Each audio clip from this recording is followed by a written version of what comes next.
paranoid. World event, war, and then water. I witnessed a reporter save a wealthy man's daughter. Only see the higher me, indulging in sobriety. Of course I drink good, but weed give me some variety. I reminisce living. I never took a life, but sometimes I think different and I contemplate killing. No rosary to clutch, no host to me to touch. Pussy my religion, so I pray before I cut. Insecure, immature, gradually I'm at a loss. I'm just buying time and I ain't never cared the cost. Popping some Excedrin, headaches turn to Armageddon. If you get me a woman, give me a woman at my wedding, and I pray you understand. As righteous as I am, if Brenda has a baby, raise my son up like a man. Son of Sam with a 44 caliber, killing modern slaves, spread AIDS out in Africa. They reduced pay, still away for drug trafficking. Made it clear like it's sitting in the packaging. Times I wouldn't rap cause I was whack. There was a time I gave it back. I'm far away from that. That shit is really whack. Feeling so depressed. Will it give me will or will you give me death? Couch Sessions. You and I watching Couch Sessions TV. Probably fucked that up, but there it is, man.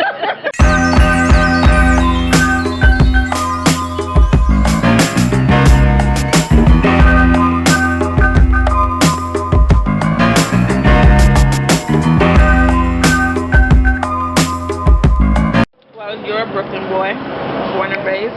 Very much. You think the best things come out of Brooklyn? Yes. How you know? I mean, there's some people who say that no good things come out of Brooklyn. Hip hop was, you know, born in the Bronx and da-da-da-da-da, but I think Brooklyn's personally where it's at. So you agree? I mean, I agree. I don't have a reason not to. You're from Brooklyn. I love you. So therefore... I love you too, but you're not from Brooklyn, so... Actually, I was born in Brooklyn. See? That's why I love you. See? It makes sense. No, I mean, I think the Bronx... Obviously, people know the Bronx is the origin of hip-hop. I feel like Brooklyn... If you look back a couple years ago, Brooklyn was in a melting pot. I would say people were trying different shit. Showwave shit was really cool. All these, like, indie hip-hop artists that were cool were flourishing, but in some way they never... I feel like now is really... People can actually see East Coast becoming a unity. You know what I'm saying? Like, people are not, yo, let me battle, yo, my nigga, yo, you gotta battle me, son. Like, people clashing and butting heads. Like, now it's more like, alright, you got your team over here, I have my team, you know, we become something together to represent a coast as opposed to just a one squad or a team, you know what I mean? Yeah. And being that you're in Flatbush, right? So you're in a cultural melting pot within itself because you're also a Jamaican descendant. How has your culture influenced the type of music that you create? Because you don't really do reggae necessarily. Not yet. Not yet? Yeah. That would be kind of dope. I'd actually like to see you do some reggae. Well, I'm doing that, but not like full reggae, but patois and shit. Like, I don't know. You can speak patois? Do it, let me hear. It's weird. It's not that I can't do it on command, but I'm very weird about doing things on command. Really? Yeah, because then it's almost like you're telling me to do it, so I can't do it. It's weird. Okay, so then... Not egotistically, but just like, I'm going to laugh. Laughing is good, though. Didn't we decide that like 10 minutes ago? Yeah. Okay, so at some point, whenever you feel like it, just go ahead and slip it in there. Because naturally it'll just, you know what I'm saying? Okay. So tell me about how your culture, being of Jamaican descent, has influenced your music style. Jamaica. I've been to Jamaica twice. Okay. One time I don't remember because I was too young, and the other time I was like 12. And Jamaica's probably the most beautiful place I've ever been to. It is. I'm biased though. Yeah. But you know. But Jamaica in itself is weird because Flatbush is not Jamaica, but it might as well be Jamaica because every nigga in Flatbush is either Jamaican, Haitian, or Trinidadian. True. So it's almost like I'm living I can explain it. There's so much part of Jamaican culture, especially like food-wise, that I'm able to just get up, hit the beef patty store, you know what I'm saying, go to Golden Crust, get cocoa bread, you know what I'm saying, or I can get it like Irish moss from... You know about Irish moss? Oh my God! Of course. Oh my God, we're about to be friends forever. All of that is accessible to me every day. If I grew up anywhere else, I couldn't imagine, I would want that shit. Right. And if I came out here and shit, like, they don't have no fucking Irish moss. They don't have that shit here, you know what I'm saying? So... They don't know about that stuff. People are probably like, what is Irish moss? What are you talking about? They just give you some other shit. Maybe 10 Irish moss, some shit here. Probably. I don't know. Probably some made up foolishness. What's your favorite Jamaican meal? Yeah, favorite ever? Favorite ever. Damn, so many. Breakfast? Or is it... Okay, give me breakfast and then lunch and dinner. Breakfast, ackee and saltfish. Oh, you're so Jamaican. Yeah, Jesus. that's fuck. Breakfast. So you said lunch? I even take like some bami in lunchtime. Still. Okay. And at nighttime, I'll have oxtail rice and peas. That's it. Okay. A lot of people love oxtail. Joanne loves oxtail. I was vegetarian for a while. Really? Or weird. I was pescatarian technically, but. So you had a lot of escovitch fish and that was your kind of good. thing. The one with like that aluminum foil with like mad like all type of vegetables and shit in it, and they hold it. With the so all the so with the vinegar. as soon as you open it up, You're like, comes out. Love that shit. That shit's mad good. And then I heard that you're very close with your family, especially your mother. Does she support your music? What does she think about it? I feel like my mom always supported whatever endeavors I chose to do. She's a good mother. Yeah, like, of course you always got the, rap music. There's a lot of shit that comes with rap music. There's a lot of, being in the scene and being exposed, people know who you are. A lot of that shit was worrying her, but I try to reassure her, that I'm being like a grown adult and shit. Like, okay. Not wilding out too much and shit. Have you ever invited any of your family members to your shows? Yeah, my brother and his wife came. Well, actually, both my brothers came to my shows and their wives. Okay. But, I'm waiting for the rest of them to come to my shows. What did your brother say? They said I'm a different person. You are a different person. I would absolutely agree with that. I remember the first time that I saw you. Well, it's actually the only time I've actually seen you was at Southpaw. Yeah, that was a long time ago. Who was the name? It was Talib and Reese. I think you were on the stage. Okay. Yeah, and I was like, who is that kid? Because out of everybody, I'm not gonna lie, a lot of the openers I wasn't really feeling, but Joanne and I were talking about it earlier. Like, you were the one who stood out the most out of everybody. How did it feel to kind of open up for a big name like Talib and Reese? That's an honor for me. Like, listening to Talib, especially Brooklyn niggas and shit, like being, I would say, conscious or making conscious music or anything with a message. I feel like Talib really encompassed that. I do remember that day, so I remember just like being a little nervous or like being like worried, wondering if I was doing the right thing, if he would actually like stop and listen to my shit, you know what I'm saying? Like maybe that one line or the way I said something, the way I moved would spark some interest in him. Like, yo. Has he ever come up to you? No. Oh. He actually his son actually went to school with one of my niggas. Really? Okay. Well, Talib, if you hear this, you gotta check out Erick Arc Elliott's music. Maybe do something with him. I don't know. We can figure that out. Shameless plug. Yeah. Absolutely. So you are the typical Jamaican though, because you do a lot of different things. So you yeah, that's funny as fuck. But it's true though. Nah. So you rap, you produce. You're the main producer of Flatbush Zombies. You're like the third member of the group. And I noticed that you have kind of have a thing for photography. You do graphic art. You do everything. I'm Jamaican as fuck. Yeah, you are really Jamaican. You have like 85,000 jobs. Yeah, I do. Yeah. How do you manage all of those things? I don't. I'm really bad. That's not good. Yeah. I'm trying to be more like, I mean, I'm productive, but it's hard for me to sometimes stay on task because I have so much interest. Like, I lose interest quick. So do you say, okay, on this day, I'm going to focus on music? So it's just however you wake up in? Yeah, like, I just started painting and shit just because that's some shit I do.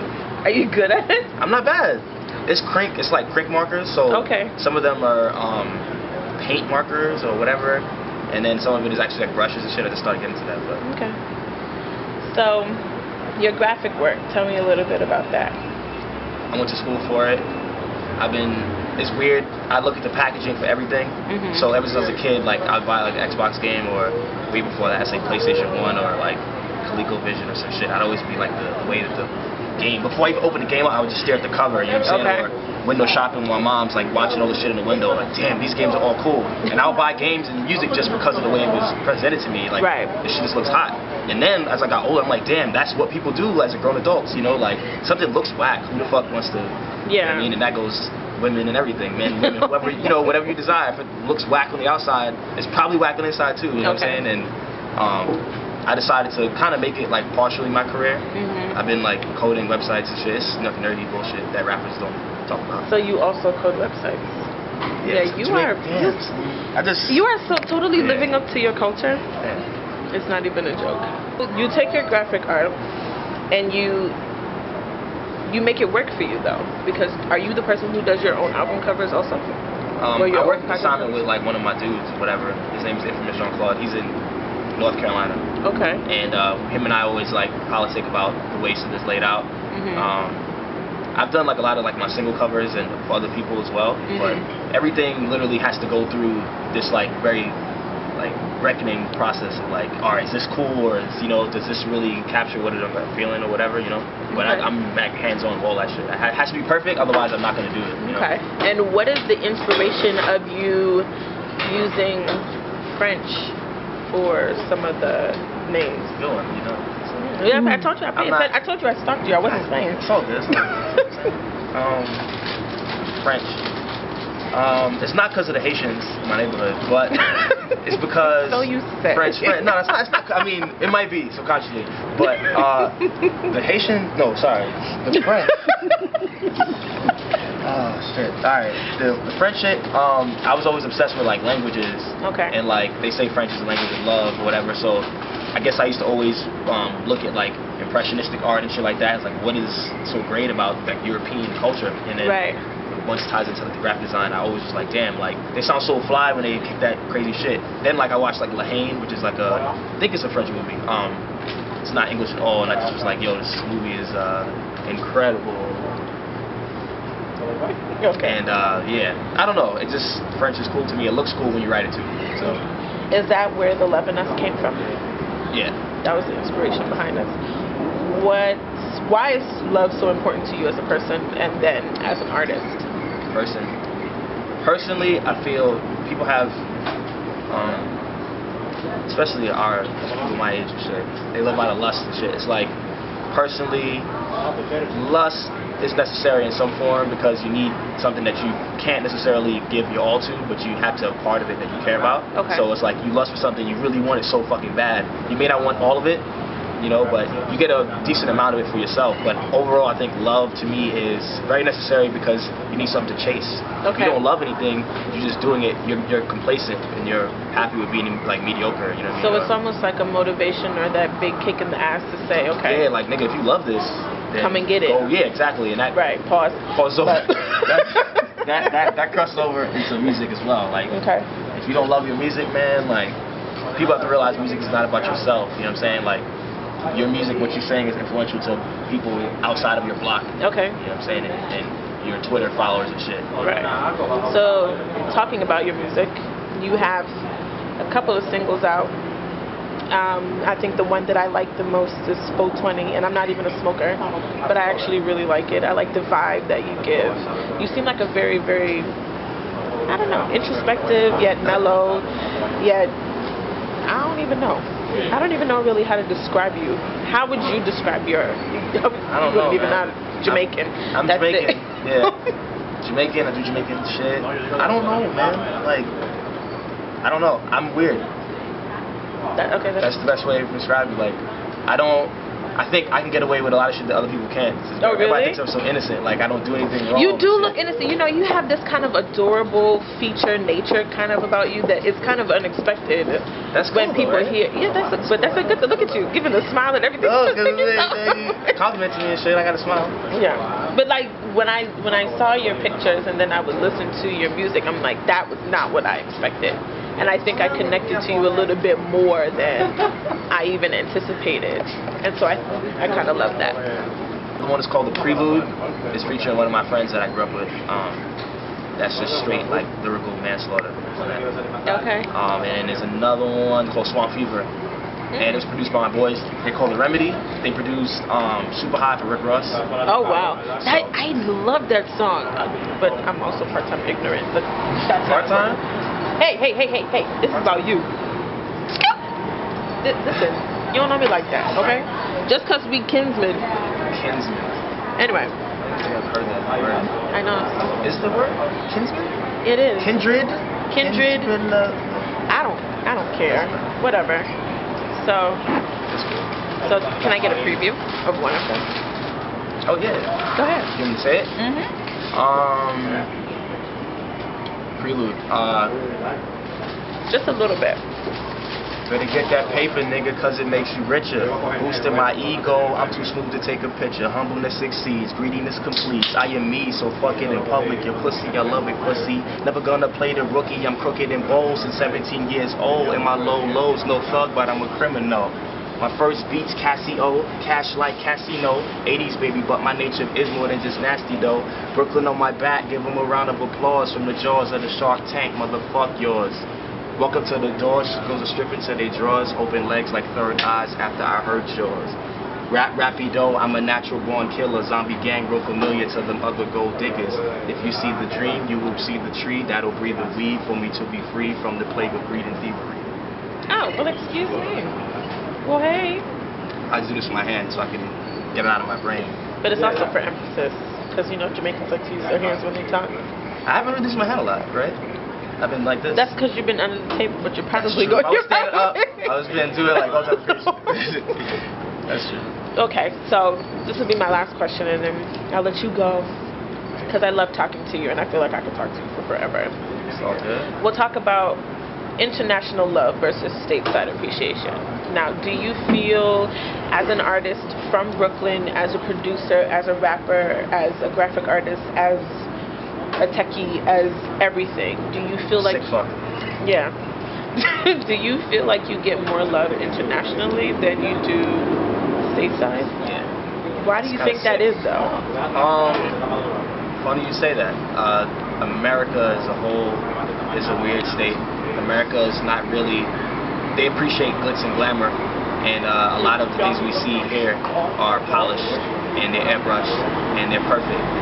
Well, society's perfect, you know what I'm saying? Right. And internationally, I feel like they're more receptive of actual artistry. They're the first people to look at something, and they won't look at the biggest names of something because they think that it's been like stripped of what's like good about it. You know what I'm saying? And they'll look for like the underdog all the time, whether it's, you know, it could be a photographer, it could be, you know, big names like Terry Richardson, or it could be the fucking pro bono dude in Soho that just has like a digital camera or like a film camera, you know what I'm saying? Like, I think America's a total, we don't have like appreciation for the little intricacies. We only look at the big picture. It's like we're the big picture state as opposed to internationally. Especially, I can speak for that for myself. Most of my fans that are diehard, those niggas are like fucking, yeah, like from Lord knows where, like everywhere. Okay. You know? Not that we, you know, me or whatever, like we don't get love here, but it's funny. Like, I think the more artistic you are, the more you appreciate it elsewhere. Okay. It's not America. Well, hopefully one day America will come to appreciate you like those of us who love you do. And I really do wish you all the best. I'm looking forward to being here before and everything that you got going on. So, thank you so much for being awesome and adorable. No. That's it? Are we good? I just want to catch him laughing. No, I was just gonna say no. I don't know. Really? That's it. Well, thank you. Thank you. Can I shake your hand or? Yeah, you can shake my hand. How do we do that? I don't know. No, you didn't have to, but okay. I think we should. That's the way. Okay. It's a good way to. I need to stop.